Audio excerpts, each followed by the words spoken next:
আমি এখন কাজে যাইতে আছি 8:10 বা 5-এ কাজে যাইতেছি। যাওয়ার পরে দেখতে আছি যে জলের নিচে থেকে হে ভাসে উঠছে।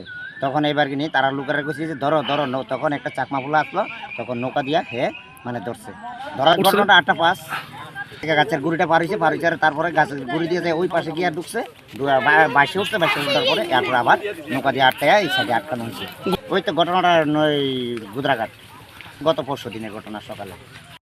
সকালে 11:30টার দিকে খবর পাই যে একজন ভদ্রলোক মনোজ স্বর্ণকার কয়া নাম, তাইনে মালদা ওয়েস্ট বেঙ্গল থেকে বিলং করে। তাইনে মনে হয় মুখ ধুইতে সকালে আইছিল।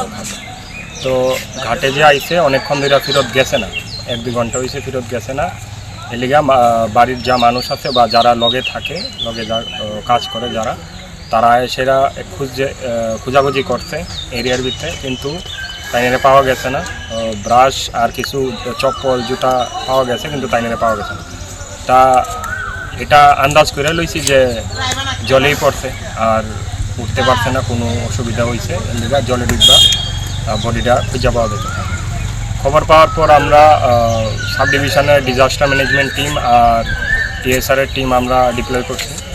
সার্চ করা হয়েছে, সারাদিনই সার্চ চলছে, পাওয়া গেছে না। পরের দিনও আমরা সার্চ করা হয়েছে। আজকে সকালে আনুমানিক 8টার দিকে আমরা খবর পাই যে বডিটা ভাসে উঠতে একটু দূরে মেইন যে এরিয়াটাতে ডুবছে বলে আমরা ভাবছি। তো এখানে বডি দেখা হয়েছে, আইডেন্টিফাই করা হয়েছে, এখানে বডিটা পাঠানো হইব পোস্টমর্টম।